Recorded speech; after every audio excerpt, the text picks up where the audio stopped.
On n'est pas pressé de baisser les taux, on est dans une situation où on va monitorer au fil des réunions. Voilà en substance ce que disait Powell mercredi dernier lors de la conférence de presse de l'un des FOMC les plus attendus de l'année. On l'a eu finalement notre baisse des taux, moins 0,25%. On y va prudemment, mais on y va. Bref, ça a l'air clair à ce stade, la planche à billets est de retour. Et cette fois-ci, ça pourrait bien redessiner le paysage de notre écosystème. Depuis des mois, la Réserve fédérale américaine prépare le terrain. Inflation en recul, croissance qui s'essouffle et maintenant une nouvelle baisse de taux. Les marchés financiers n'attendent plus qu'un signal officiel pour relancer la machine à liquidité et les investisseurs scrutent chaque mot de la Fed et n'importe quel signe d'assouplissement. À l'heure où j'enregistre cette vidéo, la réunion de la Réserve fédérale américaine vient d'avoir lieu et on a finalement eu la baisse des taux tant attendue. Bon, ça faisait un moment que les chances de voir une baisse des taux effectivement ce 17 septembre étaient à 100% sur FedWatch. Autrement dit, ça a déjà été pricé par le marché depuis un petit moment. Forcément, ça n'a pas empêché le Bitcoin d'aller dans tous les sens au gré des vagues de cette réunion tant attendue. Évidemment, cette première baisse de taux depuis un an ouvre la voie et entretient l'espoir pour un assouplissement de la politique économique et pourquoi pas d'un retour en force des mesures ultra accommodantes. Dans cette vidéo, on va un peu se pencher sur ce fameux retour de la planche à billets, comment fonctionne réellement la création monétaire moderne, ce qu'implique le quantitative easing, et où en sont les grandes banques centrales aujourd'hui, et surtout pourquoi ces décisions peuvent propulser le prix de nos chers cryptos.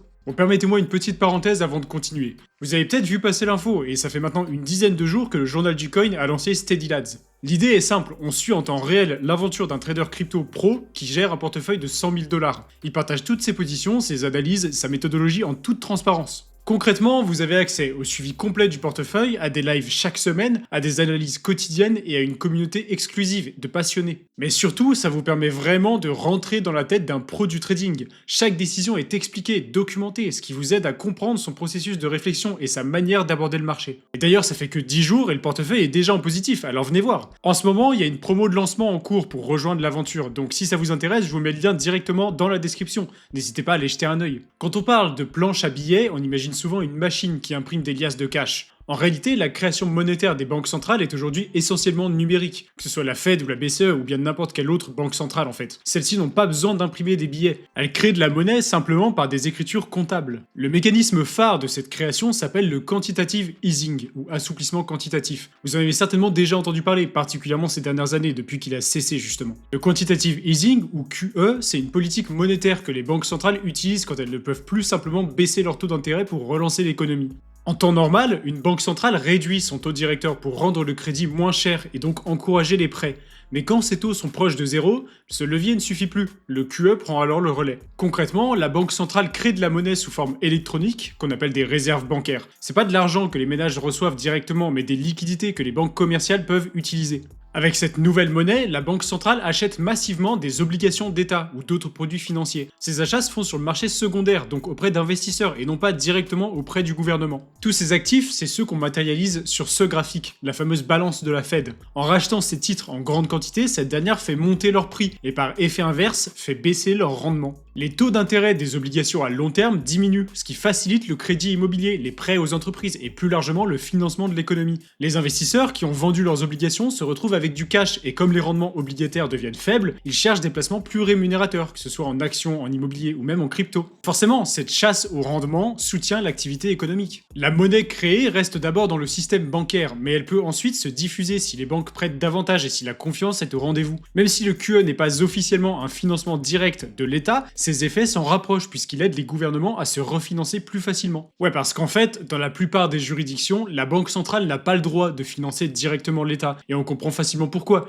Le QE, c'est un moyen détourné de le faire, en somme. Et c'est justement pour ça qu'on parle de planche à billets. En théorie, une banque centrale peut prolonger ses achats aussi longtemps qu'elle le juge nécessaire pour maintenir l'inflation et la croissance. Au final, c'est une injection massive de liquidités qui finit par se répercuter sur l'ensemble des marchés financiers et qui tôt ou tard peut aussi profiter au Bitcoin. Maintenant qu'on a posé les bases du QE, il faut regarder comment cette politique a été utilisée dans les 15 dernières années. C'est essentiel pour comprendre pourquoi on parle aujourd'hui d'un retour de la planche à billets justement. La première grande vague, C'était la crise financière de 2008. Face à un système bancaire en train de s'effondrer, la Réserve fédérale américaine a ouvert les vannes en lançant des programmes de rachat d'actifs inédits. Son bilan est passé d'un peu moins de 1000 milliards de dollars à près de 4000 milliards en quelques années. Les banques centrales du monde entier ont suivi le mouvement. La deuxième étape majeure, c'était en 2020 avec la pandémie. Les marchés se bloquent, l'économie mondiale s'arrête brutalement. En quelques semaines, la Fed annonce un QE illimité et injecte environ 5000 milliards de dollars de plus. Son bilan grimpe jusqu'à 9000 milliards au printemps 2022. La BCE, elle aussi, déploie son propre programme d'achat massif et la Banque du Japon poursuit une politique déjà ultra accommodante. Ces injections évitent une récession profonde mais créent un excès de monnaie qui finira par alimenter l'inflation forcément.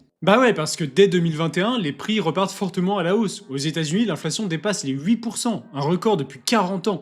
Et là, je vous refais pas toute l'histoire, mais l'idée c'était de reprendre le contrôle. Les principales banques centrales, la Fed en tête évidemment, changent radicalement de cap en 2022. C'est le début du resserrement monétaire qu'on appelle Quantitative Tightening ou QT. En somme, la fête est finie. Terminez les achats d'actifs, on remonte les taux et on réduit le bilan.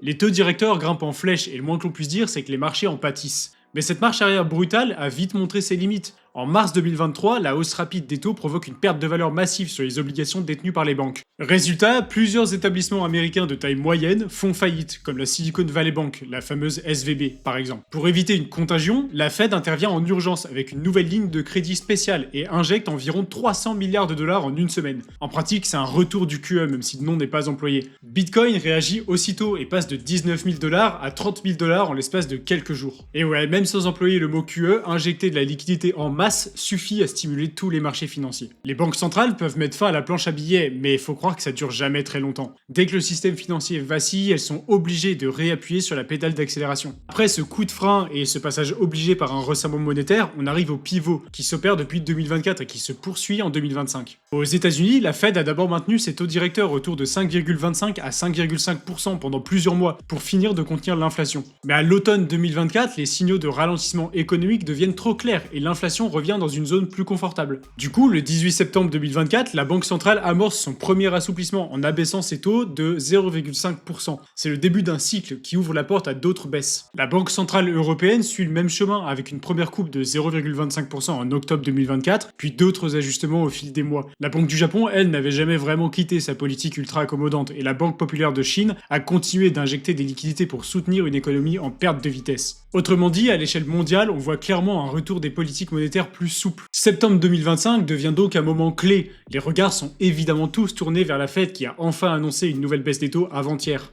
Pendant ce temps, le marché crypto envoie lui aussi des signes importants. Alors certes, on a eu l'effet d'annonce qui a propulsé notre cher Bitcoin vers les 117 000 dollars. Au-delà de ça, depuis plusieurs semaines, une zone clé se dessine entre 111 000 et 113 000. Les données de Glassnode montrent que 5,5% de l'offre totale de BTC a été achetée dans ce range, ce qui en fait l'un des plus gros points d'accumulation récents. Autrement dit, une base solide d'investisseurs considère ce niveau comme une opportunité de long terme. Cette dynamique s'accompagne d'un mouvement de redistribution entre différentes catégories de détenteurs. Depuis l'année dernière et au fur et à mesure de la hausse, les très gros porteurs ont allégé leur position. Les portefeuilles détenant entre 1000 et 10 000 BTC ont réduit leur stock d'environ 300 000 bitcoins. Et les baleines géantes, celles qui possèdent plus de 10 000 BTC, en ont vendu près de 400 000. En tout, environ 700 000 BTC sont ainsi passés par le marché. Ces ventes n'ont pourtant pas fait plier le prix, car elles ont été absorbées par des investisseurs plus modestes, mais de plus en plus nombreux. Non seulement ça, mais aussi forcément par les institutionnels. Depuis début 2024, Strategy, la société de Michael Saylor qu'on ne présente plus, a absorbé à elle seule près de 400 000 BTC. Évidemment, je parle même pas des ETF et des autres acteurs du même genre. Les baleines ont pas mal vendu, certes, mais l'offre a directement été aspirée par une demande croissante. Ce tableau technique, il faut le combiner au contexte monétaire mondial. La Fed a opté pour une réduction de 25 points de base. Et le scénario le plus probable est une progression lente mais régulière du Bitcoin, une sorte de montée en puissance progressive, où le marché digère la nouvelle et continue son mouvement haussier. Faut quand même garder quelques trucs dans un coin de notre tête par contre. Déjà historiquement, une baisse des taux après une hausse brutale, c'est parfois signe de récession. Ensuite, à voir comment cette baisse s'opère, parce que si elle est trop rapide et trop importante, ça serait le signe que ça va vraiment pas du tout pour l'économie, et donc ça risque de tanguer pas mal. De toute façon, vous le savez maintenant, le marché réagit par anticipation, et tout est bon pour faire bouger les charts dans tous les sens. Au-delà de la décision immédiate de la Fed, c'est la tendance de fond qui compte pour les cryptos. Depuis plus de 10 ans, les phases d'expansion monétaire ont coïncidé avec les plus grands cycles haussiers du Bitcoin. Quand la liquidité mondiale augmente, une partie de cet argent finit par chercher du rendement sur des actifs alternatifs. Raoul Pal, le fondateur de Global Macro Investor, estime même que près de 90% des mouvements de prix du BTC s'expliquent par l'évolution de la masse monétaire globale et que le reste, c'est de l'effet d'adoption. Dans ce cadre, la politique actuelle des banques centrales agit comme un moteur de long terme. La création monétaire, même si elle se fait par à-coup, entraîne une dépréciation progressive des devises traditionnelles. C'est précisément le scénario contre lequel Bitcoin a été pensé. Avec son offre limitée, il se présente comme une réserve de valeur qui ne peut pas être imprimée à l'infini justement. Plus les banques centrales ajoutent de la monnaie dans le système, plus cette caractéristique attire les investisseurs. Toutefois, cet afflux de liquidités ne se traduit pas forcément par une hausse linéaire, ce serait trop simple. À court terme, on peut avoir des chocs provoquant des ventes massives et un effondrement du prix. Pour ceux qui ne l'ont pas encore vécu, sachez que BTC peut perdre 30% dans la journée, c'est déjà arrivé et ça arrivera probablement encore. Mais en même temps, faut bien que le risque soit rémunéré. Bah ouais, aujourd'hui quand vous achetez du Bitcoin, vous choisissez de faire confiance à un protocole jeune qui n'a pas encore fait ses preuves et qui reste in fine extrêmement volatile. Ces risques et cette volatilité se reflètent forcément dans le potentiel d'appréciation et donc dans l'espérance de gain. En gros, si on peut descendre très bas, ça veut dire qu'on peut aussi monter très haut. Faut voir un peu ça comme un élastique finalement. Alors peut-être que la volatilité va finir par se tasser et on le remarque déjà un petit peu, mais on pourra le dire définitivement que a posteriori. Pour l'instant, l'histoire montre que les cryptos peuvent d'abord subir un choc en cas de crise, comme en mars 2020 par exemple, avant de profiter pleinement des injections de capitaux. À court terme, un ralentissement économique ou une récession peut provoquer des ventes massives, et ça même si les banques centrales continuent d'assouplir leur politique. Mais sur plusieurs trimestres, la tendance reste claire. À chaque cycle de création monétaire, Bitcoin et les actifs risqués finissent par en bénéficier. C'est cette perspective qui alimente aujourd'hui les anticipations d'un nouveau marché haussier. À ce stade, le retour de la planche à billets n'est plus une hypothèse, c'est une extrême probabilité. On sait que la Fed ne va pas pouvoir tenir indéfiniment la pédale de frein. Et ça, c'est notre système financier tout entier qui le crie. Après 15 ans de cycle où l'argent facile alterne avec des phases de resserrement, les banques centrales repartent vers l'assouplissement. La Fed a déjà amorcé ses baisses de taux et la prochaine décision pourrait accélérer le mouvement. Alors on va continuer de naviguer à vue et voir ce que l'avenir nous réserve à ce sujet, mais il y a fort à parier que le pivot soit déjà amorcé. Reste à savoir comment le marché va réagir, et si vous voulez suivre tout ça avec nous, venez le faire sur notre canal Telegram d'actualité. On vous résume les dernières news en live et ça fait vraiment gagner beaucoup de temps. Pensez aussi à acheter un œil à Steady Lads et à profiter de l'offre de lancement, je vous mets tous les liens en description. Si la vidéo vous a plu, laissez un like et abonnez-vous, ça nous aide beaucoup. Et dites-moi en commentaire si ce genre de vidéo un peu plus économique, un peu plus macro vous intéresse. Si vous avez des idées de sujets comme d'hab, n'hésitez pas, je lis attentivement tous vos commentaires. Et d'ici là, on se dit à la prochaine. Bye.